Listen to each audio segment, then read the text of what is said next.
इस टाइप के क्वेश्चंस अगर देखा जाए बच्चों, जैसे √5, √3, √11, या हम कह सकते हैं 1/√3, 1/√7, इस टाइप के क्वेश्चंस आपके 100% क्वेश्चंस है, चांसेस आते ही आते हैं। तो उसी में से मैंने एक क्वेश्चन यहाँ पे लिया है, तो चलिए इसको देख लेते हैं। सबसे पहला क्वेश्चन के लिए हम लोग क्या कर सकते हैं यहाँ पे, तो सबसे पहले सपोज करेंगे, ठीक है। तो चलिए लेट कर लो यहाँ पे, let 3 + 2√5 is a rational number. सबसे पहले इसको आप मान लो ये एक रैशनल नंबर है, ठीक है बच्चों। आपको मालूम ही है जो रैशनल नंबर क्या होता है। रैशनल नंबर हम लोग उसको कह सकते हैं बच्चों जो आपको a/b या p/q के फॉर्म में आप लिख सकते हो। तो अब यहाँ पे लिख दो a/b के फॉर्म में है, लेकिन वहीं पे ये क्या होगा, where a and b are coprime numbers. अब इसको मान लो a and b को को प्राइम नंबर्स मान लो, ठीक है। a and b यहाँ पे क्या होगा, को प्राइम नंबर्स होगा। अब यहाँ पे b ≠ 0 आप ये भी लगा सकते हो, ठीक है। अब जैसे मैंने इसको माना, तो आपको क्या करना है, मैं चाहता हूं इस क्वेश्चन को बोथ साइड स्क्वायर नहीं करना है। बोथ साइड स्क्वायर आप वहीं पे करना जहां पे सिर्फ रहेगा √5, √3, वहीं पे लागू करना, ठीक है। यहाँ पे बहुत सिंपल तरीके से यहाँ बता देते हैं, rational not equals to irrational, बस इस तरीके से हम लोग को दिखा देना है। अगर मैं इसको इस तरीके से लिखूं 2√5 इधर और यहाँ पे a/b, अब ये +3 इस तरफ आ जाएगा तो क्या बनेगा, -3। इसको मैं एक तरफ और लिख दो √5 और यहाँ पे a/b है, अब -3। जैसे कि आप लोग को मालूम होना चाहिए ये मल्टीप्लाई के फॉर्म में उस तरफ अगर जाएगा तो क्या बन जाएगा, डिवाइड। तो डिवाइड 1/2 कर लेंगे। अब यहाँ पे देखो बच्चों एक लाइन और लिख दो, उससे ज्यादा मत लिखो। 1 को इससे मल्टीप्लाई करो, 1/2 को इससे मल्टीप्लाई करेंगे 2b, और उसके बाद यहाँ पे हो जाएगा -3/2। आपको यहाँ पे क्या नजर आ रहा है, यहाँ पे नजर क्या आ रहा है, ये आपका है रैशनल या इरेशनल, बताओ। ये है आपका इरेशनल, ये कौन सा नंबर है, इरेशनल नंबर है, ठीक है ना। और ये आपको जो नजर आ रहा है वो क्या नजर आ रहा है, रैशनल। मतलब ये आपका नजर आ रहा है ये रैशनल है ना, और ये जो नजर आ रहा है वो आपका इरेशनल है या नहीं है, ये आपका इरेशनल नंबर है। तो देयरफॉर यहाँ पे कह सकते हो इरेशनल नंबर जो होगा, irrational number never equals to rational number. इतना ही पे छोड़ दो, ये क्या हो जाएगा, never equals to rational number, ये रैशनल नंबर के बराबर में नहीं हो सकता है। तो देयरफॉर यहाँ पे लिख दो, यहाँ पे आवर सपोजिशंस या आवर assumptions इज रॉन्ग। ये हम लोग का जो assumptions था वो क्या हो चुका है, रॉन्ग हो चुका है, ठीक है। इसका मतलब ये हुआ बच्चा, यहाँ पे 3 + 2√5 जो है वो क्या है, एक इरेशनल नंबर ही हो सकता है और कुछ नहीं हो सकता है। बात समझ में आ गया, बस इतनी सी बात आपको लिखने है, काम खत्म, ठीक है। चलिए नेक्स्ट क्वेश्चन हम लोग देखते हैं। नेक्स्ट क्वेश्चन यहाँ पे लिखा हुआ है if alpha and beta are the zeros of the polynomials, ठीक है।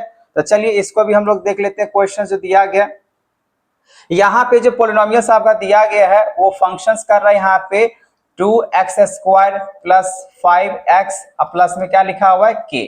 इसमें अगर सम ऑफ जीरोस की बात करें अल्फा प्लस बीटा तो -b/a होता है, तो -b तो b ये होगा ना, a और b कोएफिशिएंट लिखना पड़ता है, आपको मालूम ही है। तो अब यहाँ पे अगर -b/ अगर a करते हो तो माइनस यहाँ पे हो जाएगा 5/ कितना हो जाएगा a, एक जगह क्या जाएगा 2। उसके बाद यहाँ पर अगर बात करो सम प्रोडक्ट ऑफ जीरो, ये तो हुआ सम ऑफ जीरोस का -b/a, प्रोडक्ट ऑफ जीरोस क्या होगा, तो प्रोडक्ट ऑफ जीरोस क्या होता है बच्चा, c/a। तो c कितना होगा k और a कितना हो जाएगा 2, तो यहाँ पे k/ क्या लिख दो 2। लेकिन ये सब तो वैल्यू आपको ठीक है, लेकिन आपको क्या दिया हुआ है, गिवन दिया हुआ है। गिवन क्या दिया हुआ है, दिया हुआ है अल्फा के स्क्वायर प्लस, अब यहाँ देखो अल्फा स्क्वायर और प्लस में क्या दिया हुआ है, बीटा स्क्वायर और प्लस में alpha into beta equal to क्या दिया है 21/4, ये आपको दिया हुआ है। और आपसे पूछ रहा है इसमें से k का वैल्यू क्या होगा। अच्छा बच्चों आप इस फॉर्मूला को क्या ऐसे लिख सकते हो, आपको ये फॉर्मूला आपको मालूम होना चाहिए। इसको हम ऐसे लिख सकते हैं जैसे alpha square plus beta square, तो मान लो यहाँ पे आप a + b की बात कर रहे हो, a + b का होल स्क्वायर का फॉर्मूला क्या होता है, a² + b² और प्लस में क्या होता है 2ab होता है कि नहीं होता है। अब इसी को थोड़ा सा अगर एडजस्टेड करके हिसाब से अगर आपको मैं समझाऊं तो a + b का होल स्क्वायर और ये दिख रहा है आपको, इसको ऐसे छोड़ देता है, ये प्लस में है ना 2ab, तो इसको इस तरफ लेके आ जाओ तो 2ab है कि नहीं। अब ये किसके बराबर में लिखा जाएगा, तो ये लिखा जाएगा आपका a स्क्वायर प्लस b के स्क्वायर, मतलब ये इसको हम ऐसे लिख सकते हैं, हाँ या ना, लिख सकते हैं। तो ठीक उसी तरीके से आप यहाँ पे क्या करो, यहाँ पे क्या करो, इसको ऐसे लिखो अल्फा प्लस बीटा का स्क्वायर, और यहाँ पे लिखो -2 अल्फा बीटा, और ये तो हुआ इसका फॉर्मूला। अब ये प्लस अल्फा बीटा है तो आप यहाँ पे लगा दो plus alpha beta equal to 21/4। यहाँ तक बात समझ में आ गया। अब यहाँ अल्फा प्लस बीटा जो कि यहाँ पे आप देख सकते हो, यहाँ पे देख सकते हैं, यहाँ पे इस तरीके से निकाल के रखे हुए हैं, तो -5/2, तो -5 यहाँ पे ले लो 2, इसको कर लो आप स्क्वायर माइनस। अच्छा एक बात यहाँ पे -2 अल्फा बीटा, अब प्लस यहाँ पे अल्फा बीटा है, तो इधर क्या बचेगा, इधर क्या बचेगा, सिर्फ अल्फा बीटा बचेगा, माइनस में वो भी बचेगा ना। अब अल्फा बीटा अगर बचा तो अल्फा इंटू बीटा का वैल्यू कितना है, k/2, k/2 नजर आ रहा है आपको, यहाँ पे जो मैंने लिखा है ये क्या है, k/2 है, तो आप यहाँ पे k/2 रख सकते हो, तो यहाँ पर रख दो k/2 इक्वल टू कितना हो जाएगा 21/4। यहाँ तक कहानी समझ में आ गया। अगर आप मेरा वीडियो सही तरीके से अगर देख रहे हैं तो आपको समझ में आ गया होगा मैंने ये किस तरीके से लिया है, ठीक है ना, इसमें कोई दिक्कत नहीं होनी चाहिए। अब यहाँ पे अगर बच्चों अगर मैं स्क्वायर करूँ -5/2, तो 5 का स्क्वायर कितना बनेगा 25, 2 का स्क्वायर कितना बनेगा 4, -k/2 इक्वल्स टू 21 बाय क्या हो जाएगा 4। अब चलिए थोड़ा सा इसको ऊपर करते हैं। अब यहाँ पे इसका फ्रैक्शन लेंगे, 4 और 2 का फ्रैक्शन कितना सॉल्व हो जाएगा, 4 एलसीएम हो जाएगा, 4 को 4 से डिवाइड करेंगे तो 125 माइनस यहाँ पे हो जाएगा 2k और इक्वल्स टू हो जाएगा 21/4। इस 4 से 4 को कैंसिल कर लो। अब यहाँ पे क्या बचेगा 25 माइनस 2k इक्वल्स टू 21, इस तरीके से बचा। और ये सारे के सारे जन इम्प्लाइड के हिसाब से आप ले सकते हो। चलिए अब मैं यहाँ पे सॉल्व कर देता हूँ। इसको आप कैसे लिख सकते हो, तो यहाँ पे -2k इक्वल्स टू 21 है, अब ये प्लस में है, इधर आ जाएगा -25 बन जाएगा, तो यहाँ पे क्या बचेगा -2k इक्वल्स टू -4। अब इसको कैंसिल कर लो तो k का जो वैल्यू होगा बच्चा वो कितना हो जाएगा 2 हो जाएगा, ठीक है। तो ये था क्वेश्चन नंबर 2 जो कि आपको निकालने के लिए बोला गया था, ठीक है। आई होप आपको क्वेश्चन नंबर 1 और 2 नंबर आपको समझ में आ चुका है जो क्या कह रहा है इस क्वेश्चन में। चलिए नेक्स्ट क्वेश्चन देखते हैं, क्वेश्चन नंबर 3। क्वेश्चन नंबर 3 बोला गया यहाँ पे solve the following linear equations graphically, मतलब यहाँ पे बच्चों आपको क्या सॉल्व करना है, ग्राफिकली सॉल्व करना है, ठीक है। और ग्राफिकली सॉल्व करने के बाद आपको यहाँ पे पता करना है also find the area of the triangles form by the lines representing the given equation by the y axis, ठीक है। तो चलिए इसको हम लोग सॉल्व करते हैं। तो सबसे पहले इस इक्वेशंस के लिए हम इसको छोटा कर देते हैं, क्वेश्चंस को यहाँ पे इसको छोटा कर लो, ठीक है, दिख रहा है आपको।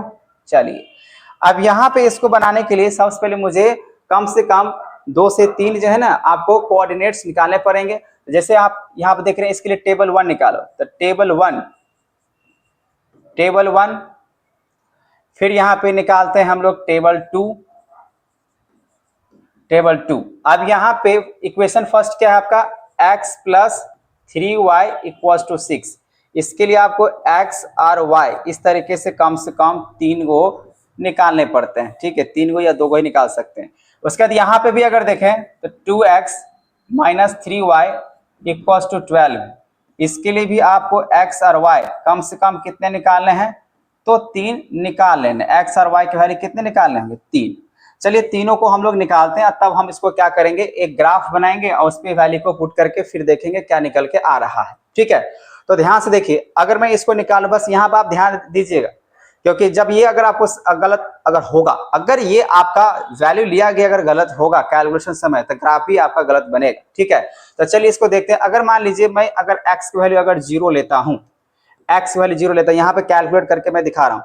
मान लीजिए ये x प्लस 3y, अगर x की जगह पर 0 तो प्लस यहाँ पे क्या है 3y इक्वल्स टू 6, ये तो काम का नहीं रहा, तो 3y इक्वल्स टू क्या होता है 6, इसको आप डिवाइड करोगे तो y की वैल्यू कितना निकल कर रहा है 2, तो यहाँ पे आ जाएगा 2। बात समझ में आ रहा है। वही बच्चों यहाँ पे ऐसा वैल्यू लेना होगा जो कंप्लीट होल नंबर में आ जाए, फ्रैक्शंस में ना आए, ठीक है। अब यहाँ पे अगर मान लीजिए आप लेते हो कितना, आप यहाँ पे ऐसा नंबर लो, अगर 1 लेते हैं तो 1 उधर जाकर माइनस हो जाएगा, तो 6 माइनस कितना हो जाएगा 5, 2 लेके देखते हैं, तो 2 लेंगे तो 4/3 हो जाएगा। चलिए 3 लेते हैं। अगर आप x की वैल्यू अगर 3 लेते हो, ठीक है, अब देखो x वैल्यू अगर 3 लेते हैं तो यहाँ पे x वैल्यू 3 तो प्लस 3y इक्वल टू 6 है, तो 3y इक्वल टू 6 माइनस 3, तो यहाँ पे 3y इक्वल टू बचा 3, तो 3 से 3 कैंसिल, y वैल्यू कितना आ जाएगा 1। ठीक है, चलिए अब यहाँ पे एक और कोई सॉल्व कर लेते हैं। अगर यहाँ पे मैं y का वैल्यू अगर 0 लूं, अगर y का वैल्यू अगर 0 लेता हूं तो देखिए क्या बनने वाला है। कुछ भी ले सकते हैं, आपको x लेना, x लो, y लो तो y लो, ठीक है। जैसे यहाँ देख सकते हो x प्लस क्या लिखा है equation, x plus 3y equal to 6 है। अगर मैं यहाँ पे 3 इंटू y का वैल्यू अगर 0 लेते हैं और ये x रहेगा इक्वल टू 6, ये तो 0 बन जाएगा, है कि नहीं है। तो x इक्वल टू क्या बनेगा 6, तो यहाँ पे आ जाएगा 6। बात समझ में आ गया। चलिए इसका मैंने 3 कोऑर्डिनेट्स निकाल लिया, अब इसका निकालते हैं। अब यहाँ पे अगर बच्चों अगर आप यहाँ पे लेते हो x का वैल्यू 0, तो देखो 2 इंटू एक्स की जगह पे 0 माइनस 3y इक्वल टू क्या बनेगा 12, ये तो पूरे 0 हो जाएगा, यहाँ बचेगा माइनस 3y इक्वल टू 12। इसको आप डिवाइड करोगे तो y की वैल्यू कितना आ जाएगा -4, तो आप यहाँ लिख दो -4। समझ में आ रहा है। अब उसी तरीके से अगर मान लीजिए यहाँ पे अगर मैं y का वैल्यू अगर लेता हूँ 0, ठीक है, अगर इस बार y का वैल्यू अगर 0 लेता हूँ तो 2x minus 3y equal two equation 12 है, इसके जगह पे अगर 0 लेते हैं 3 इंटू 0, ये तो पूरे के पूरे वैल्यू 0 हो गया, तो 2x इक्वल टू कितना आ जाएगा 12, इसको आप डिवाइड करो तो x वैल्यू कितना आ जाएगा 6, इसका मतलब ये हो जाएगा 6। ठीक है, आपको बस वैल्यू जो भी लेना है आप ले सकते, कोई दिक्कत नहीं है, आप 1 लो 2 लो 3, लेकिन ध्यान रखना फ्रैक्शंस में ना जाए। अच्छा जाएगा भी तो गलती नहीं होगा, लेकिन मान लीजिए बिना फ्रैक्शंस का रहता होल नंबर तो हम आसान तरीके से क्या कर सकते हैं, उसको प्लॉटिंग कर सकते हैं। ठीक है, चलिए अब यहाँ पे बात कर लेते हैं, कोई और ऐसा नंबर लेते हैं 3, अगर लेते 3 2 जा कितना हो जाएगा 6।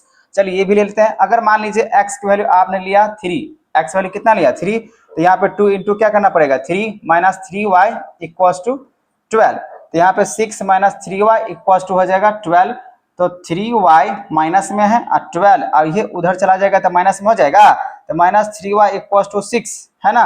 अब कैंसिल डिवाइड यहाँ पे करें तो y की वैल्यू कितना निकल आएगा -2, तो ये हो जाएगा -2, ये हो जाएगा -2। ठीक है, -3 y इधर ही रहेगा, 6 उधर चला जाएगा, हट जाएगा यहाँ पे 6, तो माइनस से आ रहा है। तो यहाँ पे आपने 3 कोऑर्डिनेट्स देख लिया, मैंने निकाल दिया। अब मुझे क्या करना है, इसको ग्राफ पे दिखाना होगा।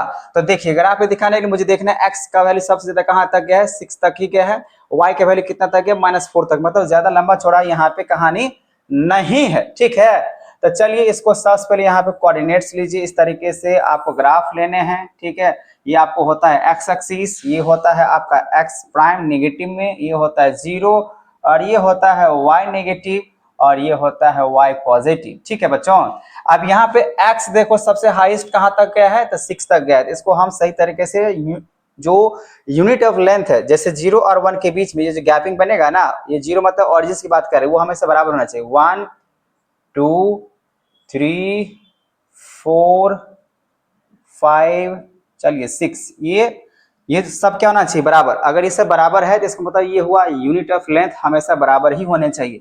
नेगेटिव आपको x नजर कहीं आ रहा है, नेगेटिव x नजर आ रहा है कहीं पे नहीं है तो नहीं लिखेंगे। y का देखते हैं, y पॉजिटिव कहाँ तक गया है 2 तक गया है, तो हम यहाँ पे लिख देते हैं 1 2।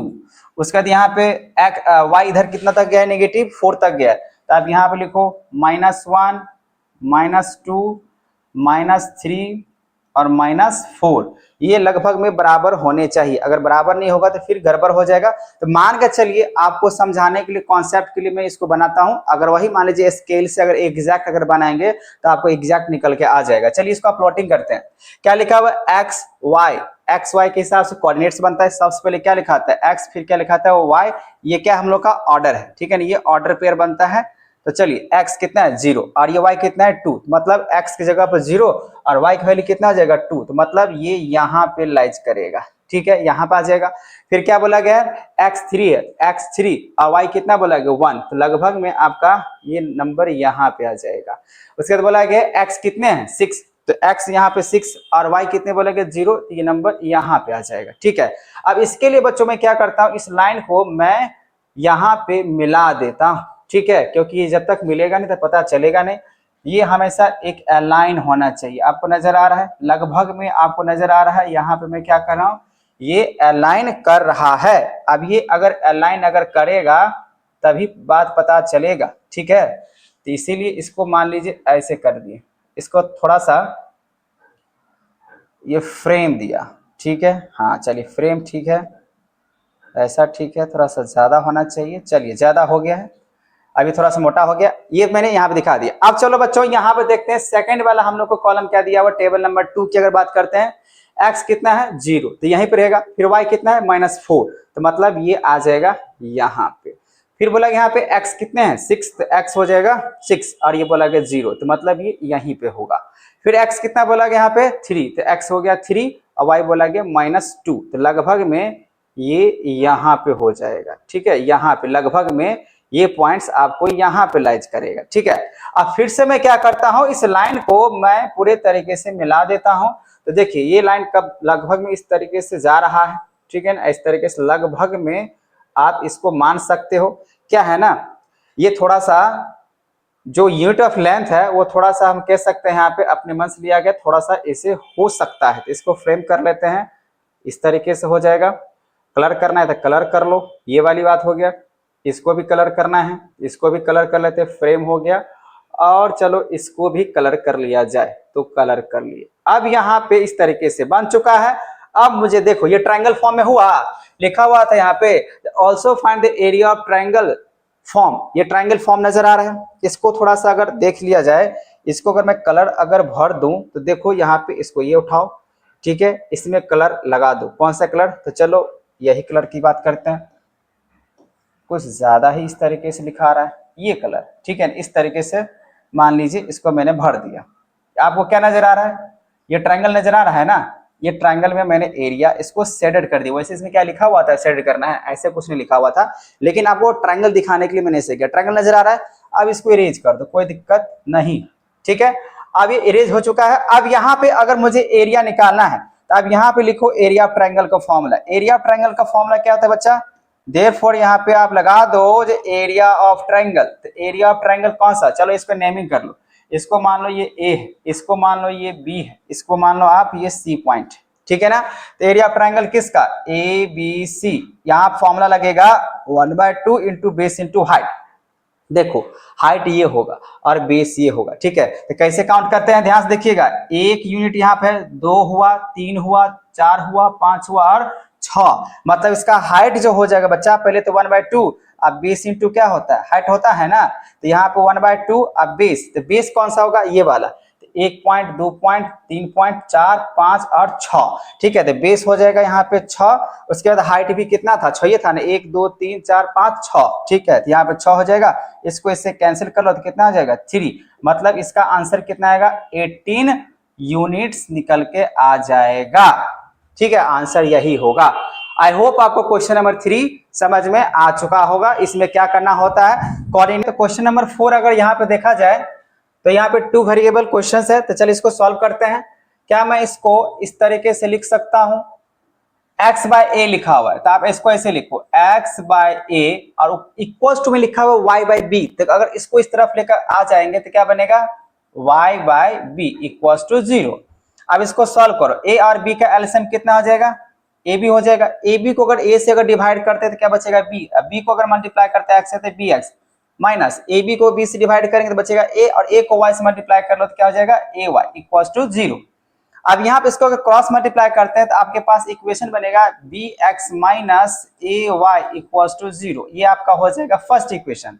वही बच्चों अगर आप देखो यहाँ पे सेकेंड इक्वेशन क्या लिखा हुआ है, ax plus by equals to a square plus में b स्क्वायर, ठीक है।